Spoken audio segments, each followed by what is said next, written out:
first thing to ask is just for you, it would be great to hear from you about coming to Crannich and what was the motivation behind one, moving to Crannich, but also start planting trees in Crannich, because you've made such a difference, especially seeing the video. It's really evident what a difference in the space. So it would be nice to know what's driving all that change from an owner perspective. Motivation mainly was the fact that when we were at Elm Tree Farm, we lost all the elm trees to Dutch elm disease back in the 80s, 90s, 80s in fact. And there was obviously then a complete dearth of trees in the area, and we felt that we must replant. So we started planting, and I took great enjoyment of rekindling the tree growth at Elm Tree Farm. And that is carried through all on the other farms that we've taken on. So we can thank Dutch elm disease. And so when you came to Crannich, well, of course, you visited the farm a couple of times before, and you knew that you were going to be faced with a challenge in an area without trees. How did it feel before starting it? What was going through your head, and how did you feel you were going to approach this challenge? Well, before we actually moved to Crannich, we were already drawn up when we were in Devon a scheme for the whole of Crannich Farm, a woodland scheme, because again, I really bought Crannich as an opportunity to recreate a landscape. And I had a good fellow called Peter Webb, who was a conservator down in Devon, who helped draw up the scheme. But we wanted to do the scheme with our tree planter, having had great success with it in Devon. And but at that time, it was not a goer with the Forestry Commission up here, which is understandable. So we decided not to do that and to reduce our planting to a level that we could fund ourselves. So that's what we've done so far. But we are, as you know, planning to increase the tree planting at Crannich. It's so you had this vision, you knew you could do it. What were the first challenges and then the later challenges? How has it been in terms of the challenges that you've been facing to start planting? How did you decide where to start, and how has it evolved from there? Well, the main challenge, of course, up here is deer, red deer and voles are the main one. Rabbits not quite so bad, and blue hair aren't really an issue. So the first job was to fence the entire area that we were going to plant, because if we hadn't, one deer one night will take an acre of trees out quite happily. So we fenced off the area, and then the other challenge was how are we going to stop the voles getting at the trees. A lot of people use tubes, and we found that we tried that in Devon, and we found tubes meant that we created a nice little house for the voles in winter. They would get into the tube and they would sit there and eat the tree for something to do, and then in the spring you would come and find the tree's gone and the voles had, you know, a good time. So we decided tree spirals and slightly about an inch in the ground, and that has killed the problem. And that's how we do it. So it's tree spirals and deer fencing are the critical thing, but here, at least on Knoll. The other challenge has been lack of quality land, because Crannich particularly had been overstocked for years before we came. It had about 150 sheep and 50 odd Highland cows on it. So it's quite lacking in fertility. So we have found where particularly we've been able to plant with the tree planter, we've been able to release some of that fertility because we're going down into the ground and breaking it up, thus having quite a good success in the planting. But it has been slower than Devon. The trees take longer in Bonnie, Scotland than it does down there for obvious reasons. What would you say are the key reasons then? Is it just the weather? Is it the wind? Is it? I think it's interesting just because it's probably going to highlight all the challenges that you're facing at the moment when trying to plant trees in Crannich. The weather is obviously a main one, and this, well, the last 2 years we've had a very dry spring, which is exactly the time we need rain for the new leaves coming out in the trees. we have a high level of salt in the air. And if we don't get the rain to wash that out, we get the leaves are severely affected. And this year particularly, it has done quite a lot of damage and slowed down growth generally. They're recovering now, obviously, because we've had the monsoon. But we need the rain really in the spring. So we're now looking at trees that don't worry quite so much about the salt air. And oak, funnily enough, is one of the best ones. Cherry and the alder and hazel. And they're the sort of area we want to work out. We need the alder to nurse the oak, because the oak is very slow growing and needs a lot of shelter. But that, I think, is the way Crannich is going to go. It's going to be oak woodland with hazel, birch and alder mixed. So plenty of challenges, but all good, clean fun. We're having some questions here from Eleanor, and I think that it's interesting to get the conversation started about the planting machine. And again, my apologies, I think that we're probably going to be going from one subject to the other, but it feels like it's interesting to be filling in the gaps like that.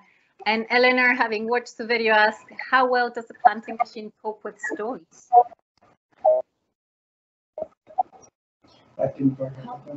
How well does it cope with stones, the planting machine? Cope in stone, right? Stones. Yeah, the plan, if it's loose stone, it will plough through them. As we found in Devon, obviously a boulder you're not going to plant a tree on, so we lift the machine out for the boulders. We can go around boulders if necessary, but we can also, or the operator that's planting the trees can adjust the height and levels with the wheel, on the hydraulic wheels on the back. So you can, and we've had to do this when we were in Devon because we had a lot of millstone grit and all that sort of stuff that was quite difficult to plant in, but we managed it because we could adjust as we went along. Inside most of the blueberries, the original report stated as I think we're getting a bit of feedback there. Sorry. Is that, well, just for people to know a little bit more about the planting machine, which I think is a really interesting one. Would you like to tell us a little bit about the story behind it? And video, but it's always great if you can tell us about it, and then we can ask more questions about it. Yeah, about how you I'm a bit like that Tom fellow that did the walking. I can't hear the same properly. More about how you had the idea of the planting machine. Right, yeah, the planting machine was brought about when we were in Devon. We were planting a major scheme, 60 trees, 1,000 trees, sorry, not 60, on our farm in Devon. And we knew that it would be, but there's only 2 of us, we knew it would be virtually impossible to get them in time that winter. So we decided to see if we could buy a tree planting machine. But there were no machines that would actually deal with the sort of planting conditions that we were in. Where we were in Devon had the highest rainfall probably in England, sorry. Now we're up here with the highest rainfall in Scotland, I think. But anyway, the problem was that the manufactured tree planters were pretty rigid machines. They either had skids to push the trees in or rigid solid wheels that couldn't be moved. They use mole ploughs, which are absolutely lethal in clay ground, particularly because they leave a hole under the ground, fills with water in winter, drowns the root, and will open up the crack, you know, where the slot where the tree's gone in summer when it's dry. So we decided we'd use subsoil leg, and we built the first tree planter with a disc off an old plough, a subsoiler leg from a John Deere chisel subsoiler, and it was built on an old levelling cultivator, the whole thing. And then the back wheels were cement mixer wheels welded together with rams. So we found it actually worked perfectly for the conditions that we had. It actually worked really well. And that is why we built our own rather than bought one. And since then we built another one. But the first one went out on hire then to Exmoor and planted hundreds of thousands of trees on Exmoor, and great success. And the reason being, it creates, rather than a mole plough hole, it creates a tilth for the roots to develop properly. It also helps with drainage and release of nutrients. So we found wherever we can, we will plant this machine. But obviously in some areas, particularly up here, we've had to slot plant with spades where you can't obviously get the machine. The screen's gone funny. That's it, you're back. Yeah. So I probably answered all that. Oh, can you hear me? Sorry, I kind of lost you there for a second. Yeah, we can hear you. Yeah. So so you're telling us a little bit about your experience in Devon, what happened in Devon. How would you compare your experience between Devon and Crannich now? And what have you learned in this time that has passed since you started planting trees? Well, in Devon, the areas that we were planting were much bigger and flatter and probably less boulder problems. We certainly have boulder problems, but less of that. So we were able to plant a lot quicker. But on mole, it's obviously a slower operation, but still, wherever possible, I like to use the tree planter because it does give the tree a good start. And we proved that over the last 17 years. That the trees we plant with the planter are pretty well 92% success. So Devon and Crannich Farm are really two entirely different things. You know, in that Devon has it was a clay ground and it had a better viability for tree growth. So you get twice the growth rate down in Devon that you will up here. And trying to get trees to grow in an area where they used to be at Crannich, where there are no other trees from the word go, is very difficult when you're starting from scratch. In Devon, we had oak woods around our tree areas, so we had shelter, and therefore they far easier. So anyway, difficult up here, but not impossible, as we proved. Yeah, that's the way to put it. We did do quite a bit of, you know, where we have planted ourselves over the years since we've been here. Some of it's been done with the tree planter. Quite a lot of areas have been hand planted because of the terrain, obviously, with the silos and things. So, but generally, we've been able to plant with the tree planter where we can, but it's more challenging. And so, what are you doing to address those challenges? Changing species, thinking of new things. How you approach that? Because I mean, I'm assuming it's almost like not starting anew, but when you have such big challenges and such changes, sometimes it's hard to adapt. Yeah, how have you adapted in terms of tree species and things? Yeah, well, basically what we've deliberately plucked, I haven't taken up any schemes in at Crannich yet, and we've been able therefore to try different tree species to see what really does like grow. Because the trick here is to plant stuff that will grow and is at least reasonably correct for the area. So what we found by planting with poplar, hybrid and alder to nurse the trees we really want, which is the oak mainly, cherry, birch, that we have found that the cherry, the birch, the alder as well, and the oak are the trees that will survive provided we give them this nursing facility up here. So it brings us down to a very few tree species that we can get to live up here because of all the different problems that we've got with the air, with the ground and all the whole thing. Once we get it established, then I would hope, and we are getting in our tree planting, a lot of regeneration. So rowan, which is our native tree, hates being told where to go. So it doesn't like being planted. We found this absolutely categorically. They will kill over in about 2 or 3 years' time, most of them that is, where if you plant the way we've been planting, the rowan that are there are regenerating themselves where they want to be. And it's working really well. So we've got a lot of rowan growing now that if we planted them, probably would have killed over. So we're just learning. It's a learning thing, really. I mean, anything in nature is continual learning, I think. And it's we are getting there. That's the best way. Paul's asking if you have any bracken issues, and if you have, how you deal with them. Bracken. Oh, bracken issues. Yeah, we do have bracken problems. What I do at Crannich is we are flailing or topping the bracken areas. And also another method we use is ring roller and flatten it. It hates being flattened, to reduce it. The cattle are helping a bit, they poach it down as well. So where, for example, we would want to plant the next batch of trees, if it was in a bracken area, we would pre-flail probably 2 seasons beforehand, and therefore reduce the root mess down below. What we have found, again, with the tree planter, because we use the disc in front, it's cutting through the rhizomy sort of roots that we've got with the bracken, and that hurts the bracken as well. But we can get the trees then to grow amongst, in the bracken areas, provided we cut it all back and we remove that vegetation competition. So it's not the end of the world, this bracken problem. Right. Just managing it, keeping it under control. We don't like to use chemicals at all.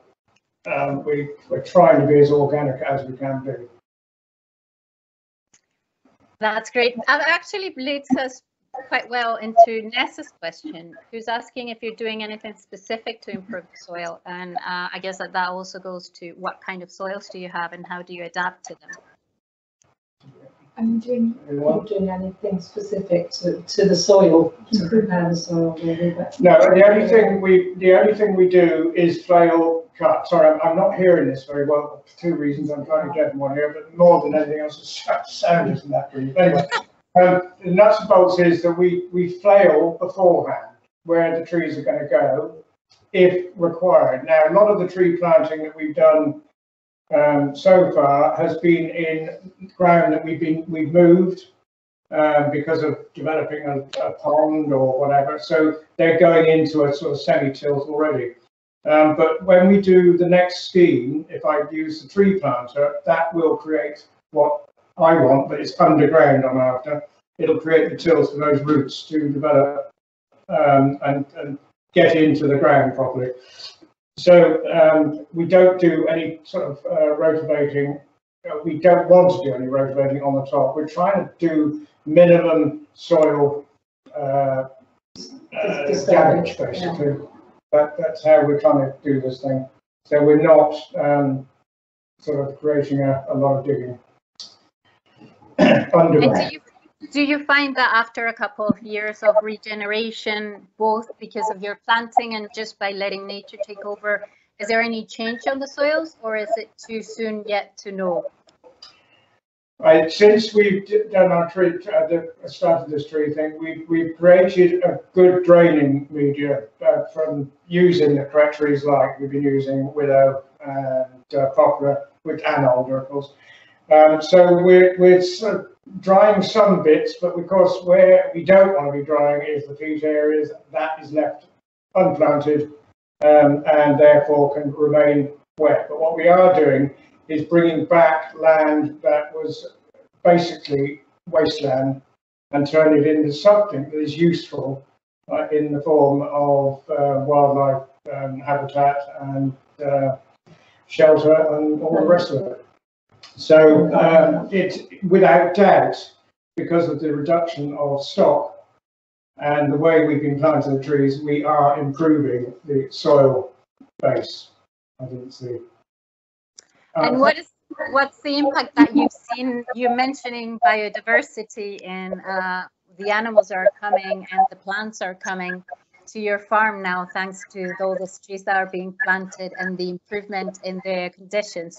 What kind of what has been the most surprising thing for you in terms of bringing nature back into your farm? Yeah, it's an interesting one. When we first came to Crannich, there were virtually no birds, nothing singing, no song, nothing. We had the sea eagles across the glen. We're in the Rattle Glen on Mull, and the golden eagles. But now, I mean, we've got a list as long as your arm of 37 species of bird that come to us now. But my biggest thing this year is that we've had a barn owl has used our nesting box. Now we're really well north of barn owls, and she's had 4 owlets, and they've all fledged. Oh, that's brilliant. We're knocked out, and that's the sort of thing we're trying to get right up here. And it's certainly, I mean, looking at the list, there's no good be going through it. But the point is, it's working, and it's proven that if we create that tree growth and that facility for these animals, you know, it all comes to life. And it is amazing, believe me, how that has happened in the period we've been there. Neil's and the same topic. Neil is asking if you carry any wildlife recording before and after, or after. How are you recording these changes, or is it what you're seeing? Well, we record now all the birds and stuff that we've got here, and obviously the wildlife. But beforehand, it was basically nothing really here. We had curlew nesting in the peat areas, which is great, and they always have done. They come back every year. We get the field fair and all that sort of stuff, but nothing untoward. What has happened since we planted trees? We now have a vast array of different bird species and animals. We get some that we don't want, which is the mink and we've had the otters cleaned out all our pond fish, quite nicely the otter.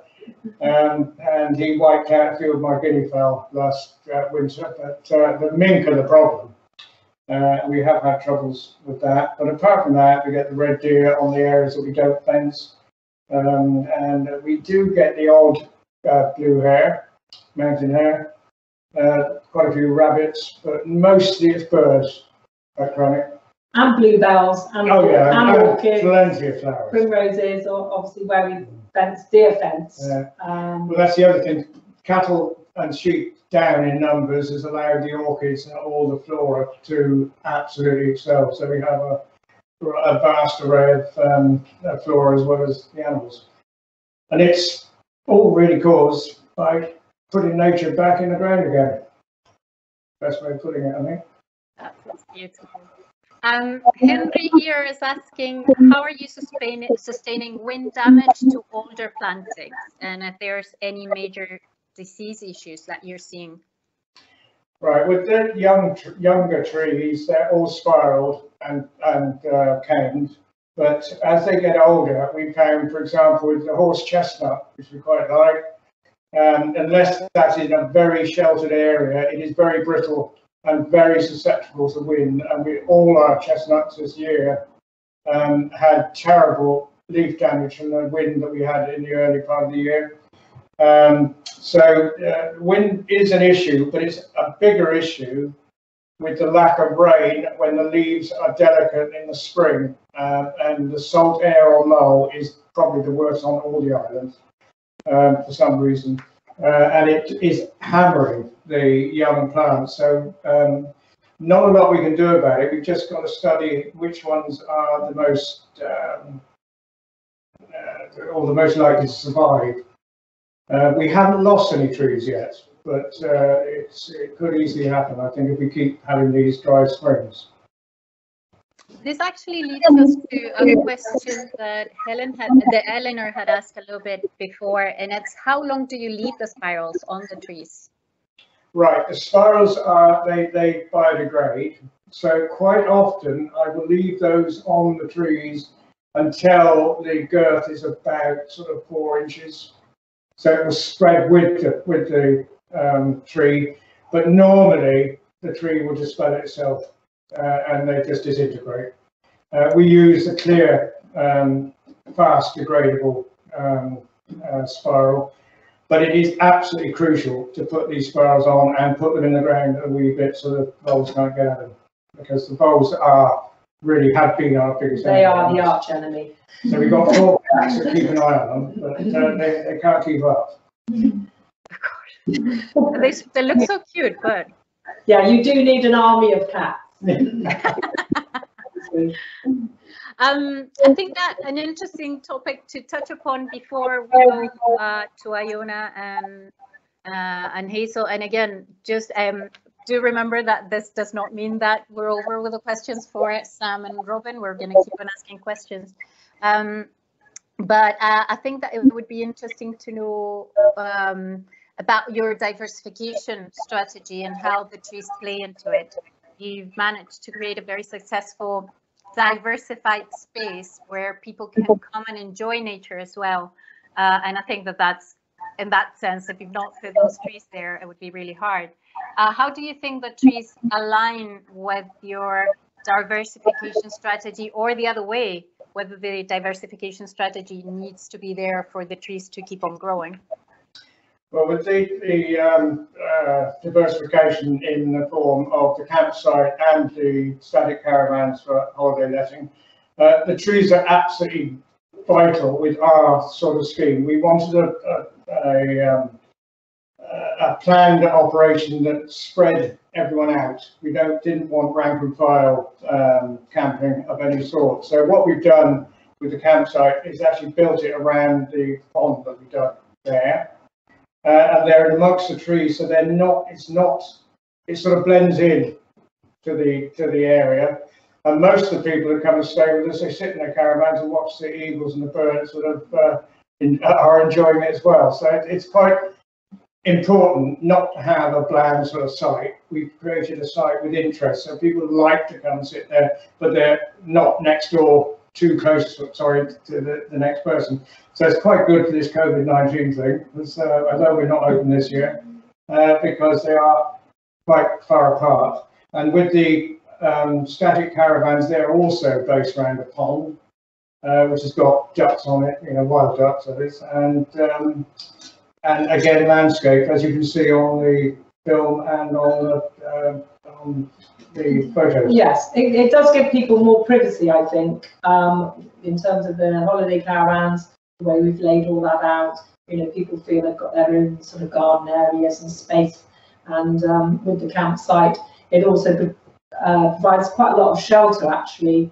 When we have had gales in May, as we all know, and a lot of people are really, pleased that there's quite a lot of shelter, that they can, a lot of the pitches back onto a willow plantation that Robin did, which gives that shelter. But also, I think in the future, with the rest of our land, with any new planting we decide to do, if we do quite a big scheme, what we want to be able to do is offer, nice walks on the farm, which people can do now, but it will make it a lot more interesting in the future over the decades, because we can create nice meandering sort of pathways through lovely little bits of woodland and have stop-off points with little wooden benches that people can sit on and enjoy the view. And it just gives more interest to the landscape without even leaving the farm, which helps enhance the experience for people staying.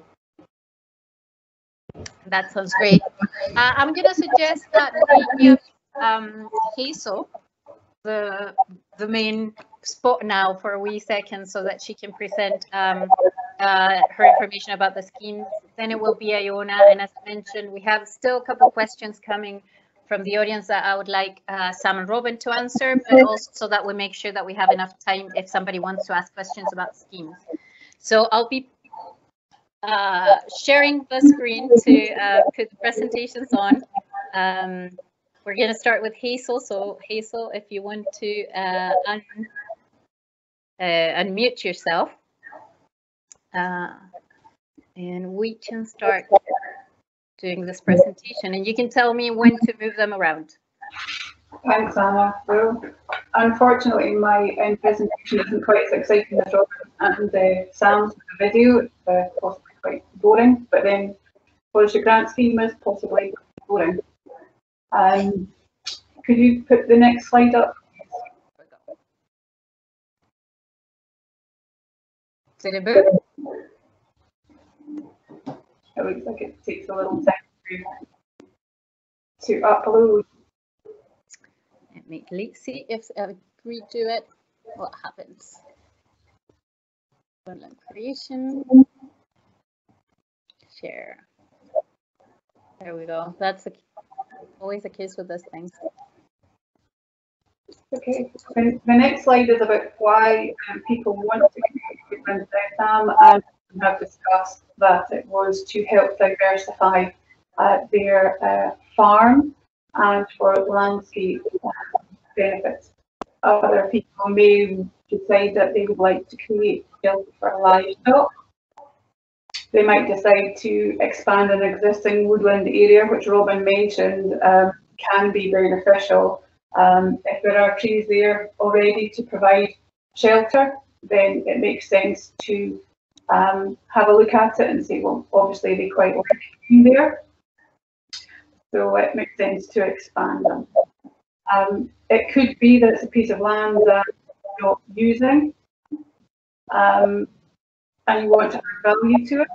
It may not be suitable for agriculture, but it may not also be suitable for trees. So it can help with landscape and biodiversity.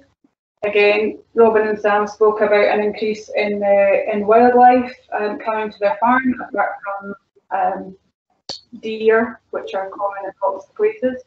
Or you could decide that you want to help change help to change the climate, which is obviously a hot topic for both Scottish Government and individuals. Or it could be very personal and a long-term investment for your future. At the moment, commercial timber, when you sell it onto the market, doesn't come with tax. It's not taxed at source, so it could be a better investment for than a pension, but that may change. Could I have the next slide, please, Anna, if possible? I have moved it. We're gonna hope that it's working. That's great. The thing to consider as an individual is, what do you want from your woodland? Not what does a forestry agent want, or what do you think should be there, but what do you want? Do you want a long-term investment? Do you want landscape? Do you want broadleaf? Do you want comfort? Or a combination of everything? So you have to decide from the very get-go, before you employ anybody else, what do you want? Now, some people are fortunate, they can put the time, the knowledge and the energy into the project themselves. That's not always easy for people, especially if they've got farms to run, if they've got other jobs to run, or maybe they just don't have the knowledge. However, you have to be aware that if you employ an agent, not all agents are equal. And sometimes they may decide on something that doesn't suit you. So again, you have to know exactly what your objectives are from the very beginning. Be open to a little bit of change, but also be sure of what it is that you're asking for. There is a piece of legislation that relates to the size of your project. If your project is over 20 hectares, it requires what we call EIA screening. Now, this is done separately from FGS, and there is information available on our website. And it's a slightly different process, but what you're doing is asking almost for permission to plant, to ensure that there is no significant impacts on the environment that you plan to plant. It is a legal requirement, so please don't think you can go and plant 30 hectares and get away with it. I'm sorry, it's not that easy, and you will get caught. And then it's a whole headache for the woodland office. So we'd really rather you didn't. And generally, we would do these EIA screenings prior to FGS, and it tends to take the headaches out of the process for both the applicant, the forestry agent, and also the woodland office. So the screen that's showing up just now is the web link, which hopefully Anna will send the presentations on to you after the event. But this is on the Scottish Forestry website, and these are two documents that really, if you're thinking about doing a woodland creation project, you should really have a look at. One is the applicant guidance, and the other one is supporting information. Now, you don't have to employ a forestry agent. You can, and there have been several successful ones in Argyll, carry out a woodland project on your own. It is difficult, it is not always intuitive, and it can be slightly time consuming, but it is not impossible. So we welcome you. Well, I've welcomed quite a few of them, a few applicants into doing it on their own, and actually one in particular has made a much better job than many of the agents, the professional agents that I do know of. And she now has a very lovely, large native woodland scheme on her farm. But she's a success story, and I hope that maybe she'll come to some of the events at a later date. So the screen that's showing just now is the 9 woodland creation options that you will find when you go into the forestry grant scheme. The 9 schemes are very different, and they have different criteria and different requirements. And when anybody comes to a woodland officer, you ask about a woodland creation project, especially if they're not a forestry agent, we would ask them to have a look through all of the options and to see what best fits their objective. You can combine options on certain applications. So you could, for example, combine native upland birch with broadleaves, or you could combine conifers with native broadleaves. So you can combine 2 options, but that comes into the realms of maybe possibly being a little complicated. But again, it's not undoable. It just means you have to do a bit of research and a bit of reading and digging down. Now, what you should be aware of is if you apply for a forestry grant, the capital costs, which are your fencing, your planting, bogards, all the hard items, they are paid after planting. So you have the initial outlay and expenditure. So you have the upfront costs, and then it is paid out once you have made your claim. And you will receive what we call annual recurrent payments for the following 5 years, which you have to claim through your staff payments, or whoever carries out your tasks for you.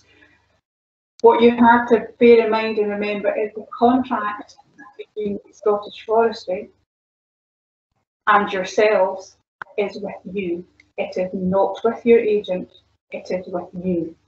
Therefore, you have the responsibility for the scheme, you have the responsibility for it to succeed, and you also have the responsibility to make it right if things go wrong. So be aware of that as well when your agent promises you, and we have heard this a number of times, that you will make a profit.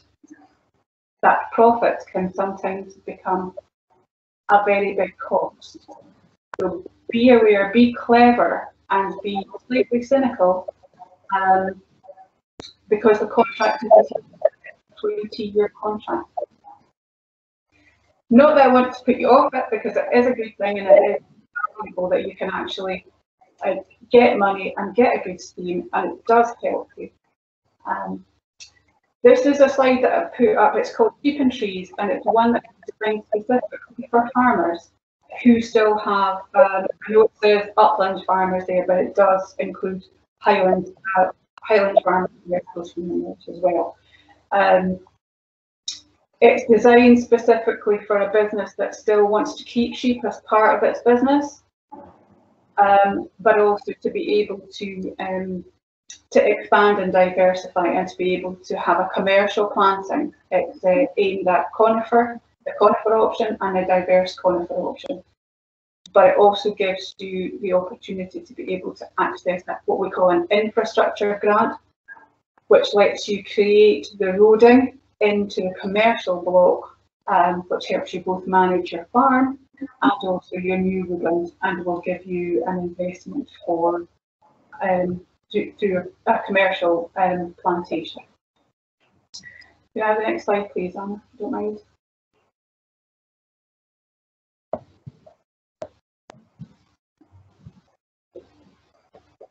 Now, just recently, Fergus Ewing announced additional farming, additional funding. It's an additional £1 million, which sometimes doesn't go very far, for the farming sector. It's to support creation of more farm woodlands, and particularly along riparian zones and shelter belt plantings. The problem with this only being recently announced is the work would need to be completed by March 2021, which, if you're only just considering carrying out a woodland creation project at the moment, and it's not in the pipeline, and you don't already have some of your survey work carried out, it is potentially, depending on what scale you're looking at, a little difficult to maybe be achieved. However, if anybody is interested and would like to try it, then we're willing to try and see what we can do to get it pushed through and to help you along. But potentially a smaller scheme might be more easier to succeed. And could I have a final slide, please? What's the second last one? Now, this is a quote from one of my colleagues in South Scotland, and it's right tree, right place for the right reason. And the right reason is a really important thing. You need to know why you want to put it there. Because it has to be the right tree, otherwise it won't grow. The right place, if it's sheltered, if the ground is marginal, but you really have to know what your reasons are of why you want to plant. And the very last slide is the contact details. I have my contact details there for Argyll. Now I cover as far north as Appin and the rest of Argyll, apart from the Cowell Peninsula. And then you're into Highland Conservancy. I noticed there's somebody from Skye, so they would be dealing with Highland Conservancy. I put up the Woodland Creation link as well, but please note that some of the guidance documentation is from before the changeover to Scottish Forestry, and some of the contact emails and contact addresses are incorrect. So you're better going to the website and actually contacting directly from there. I didn't presume there would be anybody from South Scotland or Grampian or Central, so that's how their contact details are not there. But if you contact either Highland or Perth, I'm sure we'll be able to point in the right direction. I'm afraid that's just a whistle-stop tour of the Forestry Grant Scheme, because we would be here all week if we were to try and do it.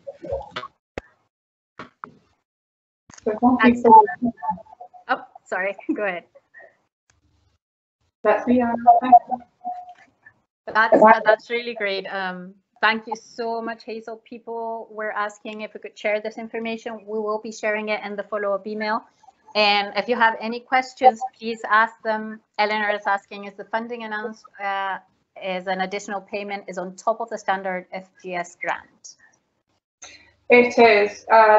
What happens is you would apply for the grant as normal. So say, for example, you were going to apply for the conifer option as the first one.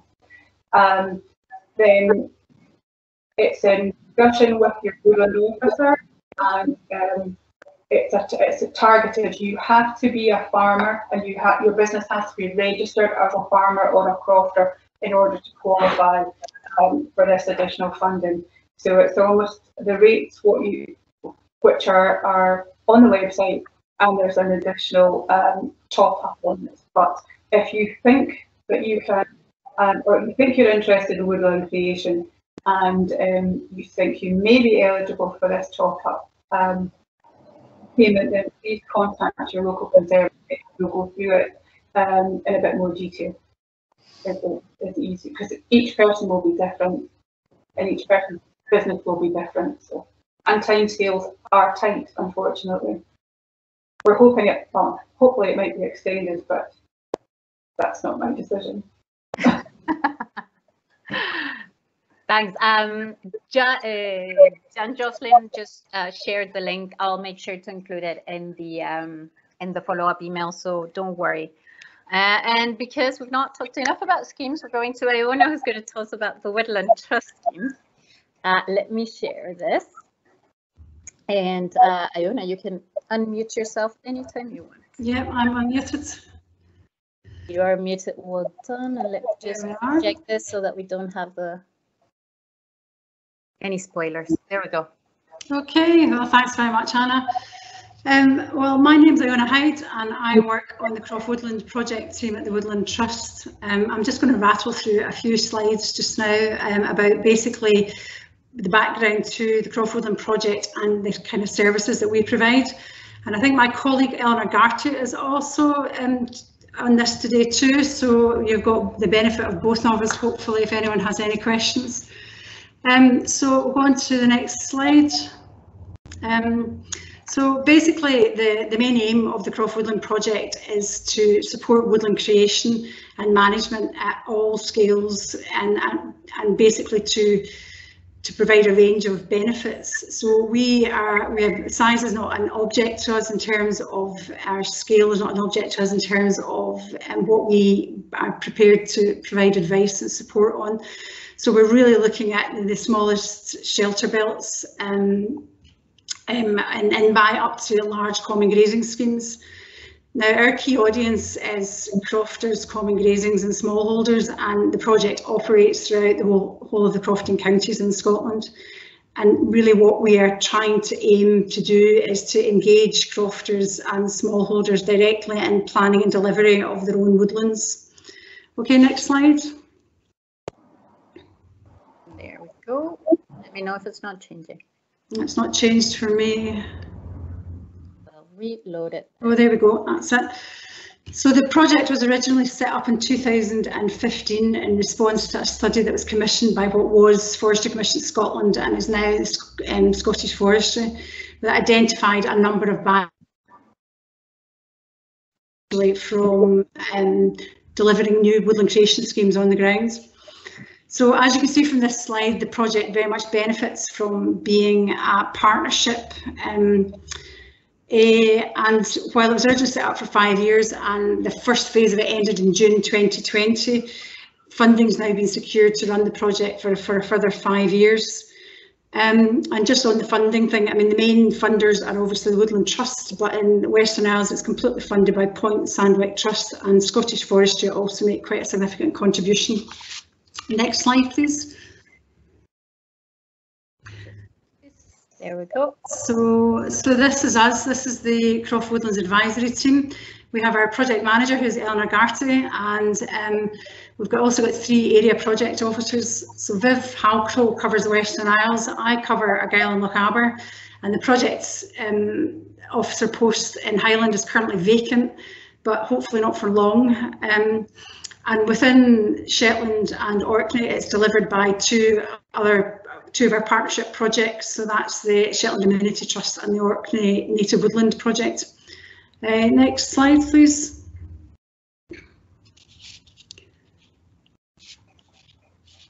Just going to ignore that. There we go. So the core of what we do is we provide advice, and we try and visit all sites of everybody who contacts us, and really to assess the potential for woodland creation and to discuss the landowner's objectives and to decide what's feasible. So we look at the design of planting projects, protection, maintenance, and going back to what Hazel was saying, really what we're trying to do is match the right tree with the right place. And what we do is we provide outline budgets, we present funding options, and we help hopefully to make people make informed choices. And following the delivery of projects, we also provide ongoing support. Next slide, please. There we go. So the main focus of what we do is woodland creation, and really what we are trying to do is help people create woodlands or deliver woodlands on the ground that meet their objectives, whether they be to provide shelter or improve agricultural productivity, to contribute to croft or farm diversification, forest products, or really just to improve the biodiversity and amenity of their land.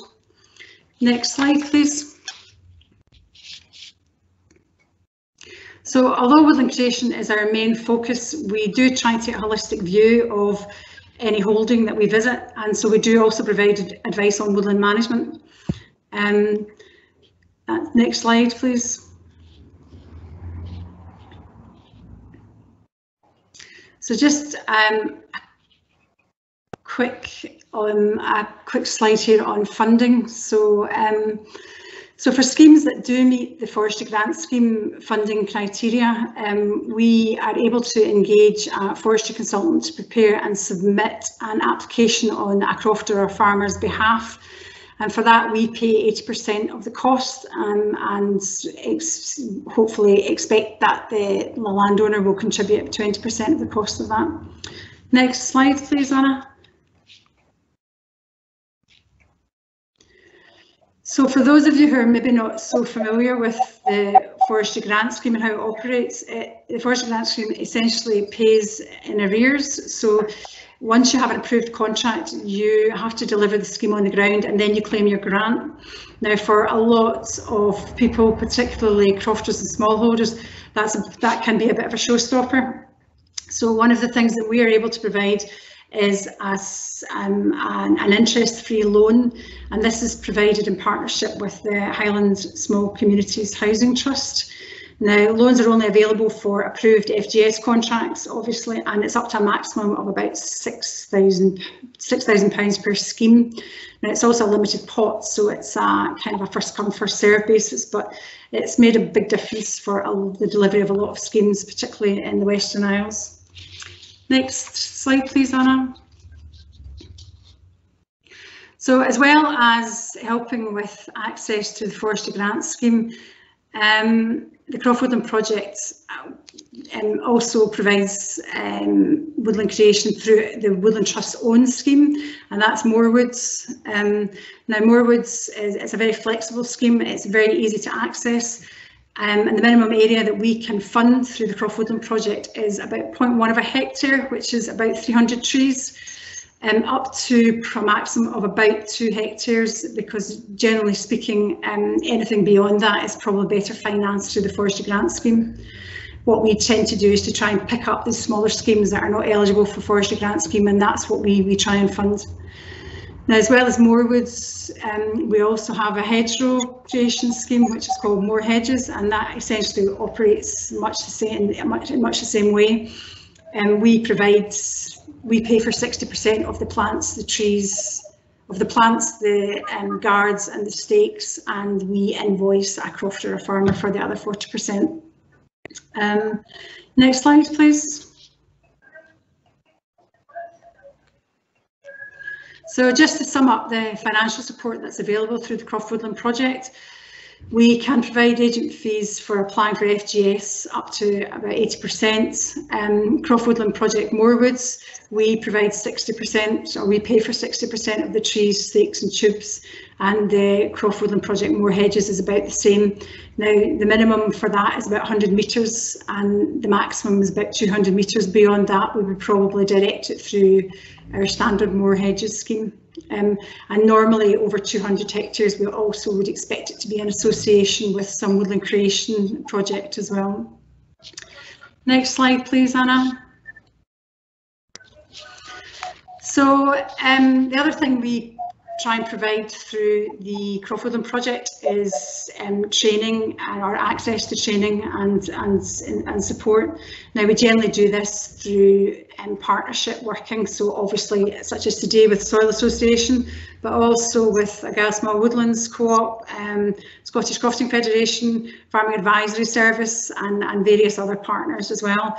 Now, we generally advertise all of the workshops and training that we provide on our Facebook page, so please follow that for up-to-date information on events and workshops. And finally, the final slide, I think this is the final slide. Oh, these just some contact information.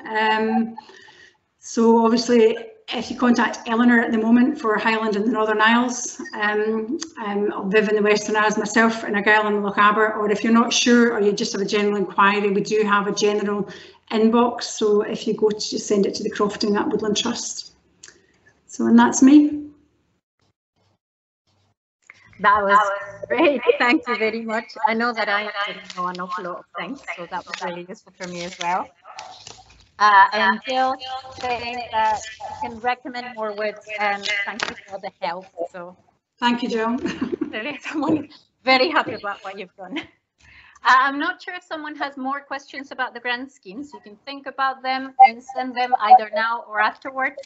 As I said, we're going to be sending all this information. We're sending the contacts, but if for whatever reason you also try to go through answering the follow-up email, that's good as well. We'll make sure to send the information to whoever can actually help you address your needs. So no worries, feel free to ask questions either now or later.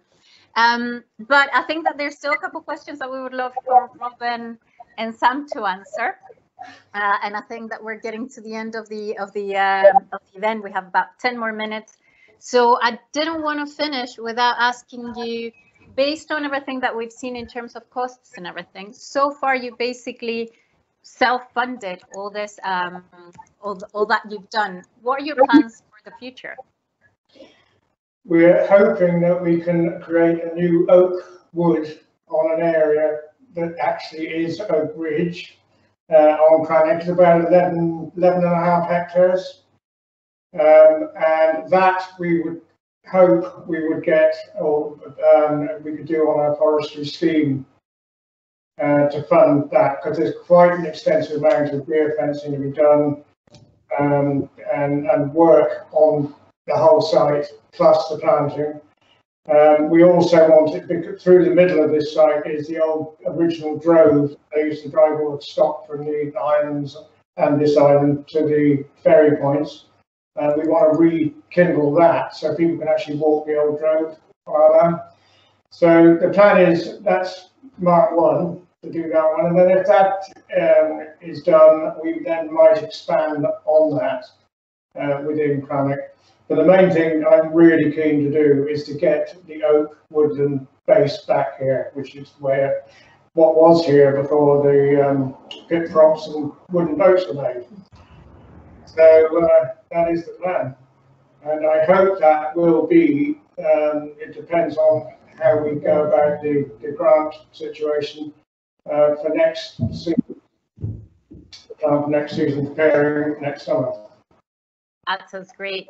Andy had an interesting question about whether you have any plans to reintroduce grazing to any areas once the streets are established, maybe in 10 years. That's sort of like what he was thinking. Yeah, we run Highland cattle, which are actually woodland cow or cattle. And what would be great is if we can get an establishment where we can actually agroforest the better areas, but this will be probably after I've gone upstairs somewhere, I think, because it'll take quite a while to get these trees up to a level that are going to be safe with stock amongst them. So possibly the first thing would be chickens in amongst the trees. That is part of the farming thing. We are very mindful of the agricultural element of obviously a farm, but in conjunction with the forestry. The two work very well together, as we've known in the past. But it's just getting to a point where we can actually create that situation. That's the best way of putting it. So that would be an eventual plan. Jill supporting your idea of having chickens there. She says that chickens work very well, so I think that you're actually in good hands there. Here's a question for Hazel, actually. How does the Scottish Forestry view the use of tree planting machines now? Has there been any changes? I'm not actually sure if there have been any significant changes. The big no-no at the moment will drive us away from ploughing. The question which if Robin came forward for FGS, I would be asking our technical advisors who make the decisions, would be, is the planting machine classed as a plough, because it makes a continuous channel, and there are different grant rates for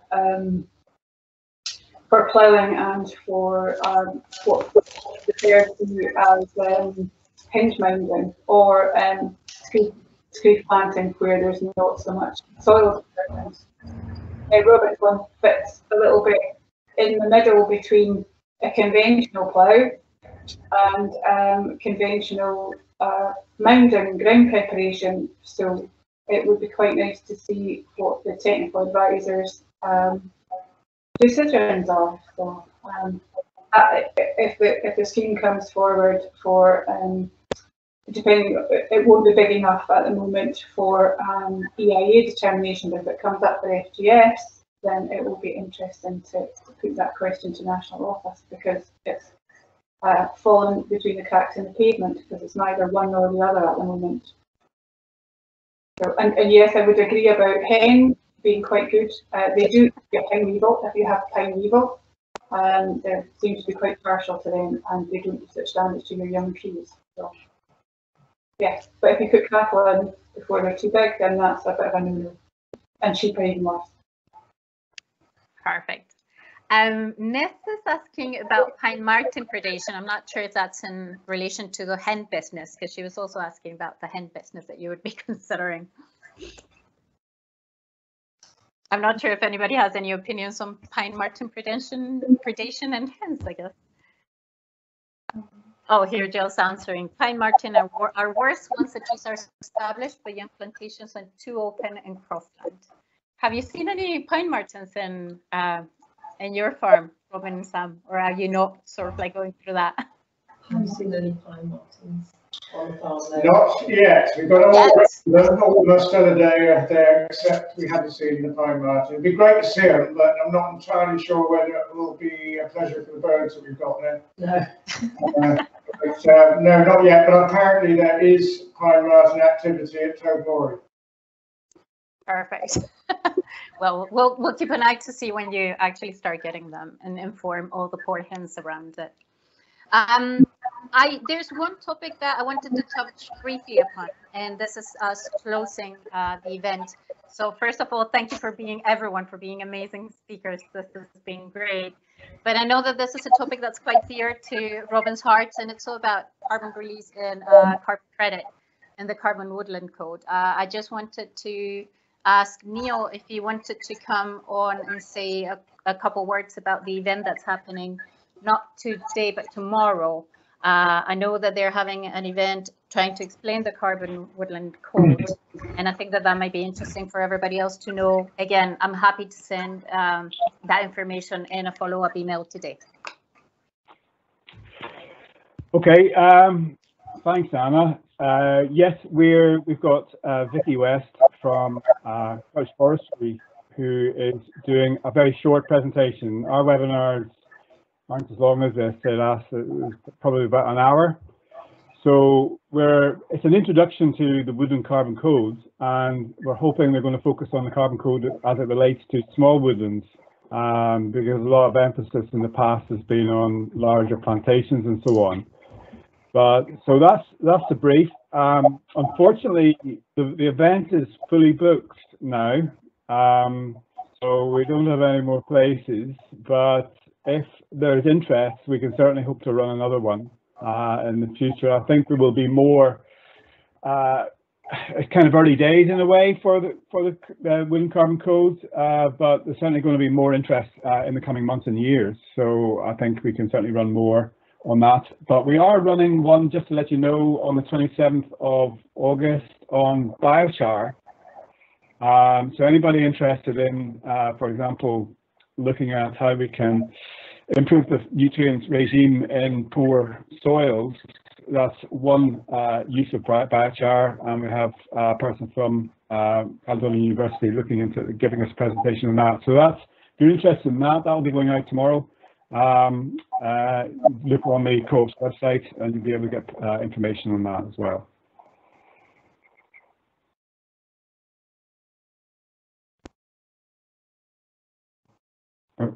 Again, we'll send all that information in the follow-up email so that everybody can have access to it. Lots of comments on how amazing guinea fowls are. So I think that would be something that Robin would agree with, because I remember him mentioning them. And thank you so much. I think we're almost at the limit of the time that we've said we would take it from you. So thank you everyone who came. Thank you so much, of course, Robin and Sam. It's taken a wee while to get it happening, but we've finally managed, so that's great. And the one thing that I would say is that this is just a little aperitif, if you want. We would love to actually have an actual event once the situation allows, and go visit the farm. I have nothing but just, it's so inspirational to be there. So it would be great to visit you and hear more about what you're doing, because it's absolutely just, honestly, being there, I don't have the words to say, because it's quite impressive to see it in the flesh. So hopefully once we're allowed to, we can go and visit you and help you plant a couple of trees as well. Yeah. You're welcome. Yeah, we look forward to that. Yeah, we've enjoyed the whole experience. Yeah. It's been great, and we got, you know, it'd be lovely to have a visit, a live visit, because nothing's like you know, beats being there and, you know, seeing everything on the land and seeing the machine in action and things like that. So yeah, that'd be great in the future at some point. Fingers crossed. And if anybody has, again, any questions or would like to ask any questions to Sam and Robin, I know that I tend to have 25 million questions 10 minutes after the event's finished. Feel free to send them in our way, and we'll make sure to address them and try to send you mails back and let you know what's happening. And I would say, I know that Robin and Sam are preparing a website potentially for Crannich Farm. So as soon as that's up, we'll also let you know, because I'm sure that it'll be packed with information. So Hazel, Iona, Robin, Sam, thank you very much. Everyone else, thank you very much. And hopefully I'll see you soon in another event. Thank you, everybody. Thank you. Bye. Thanks, everyone. Bye.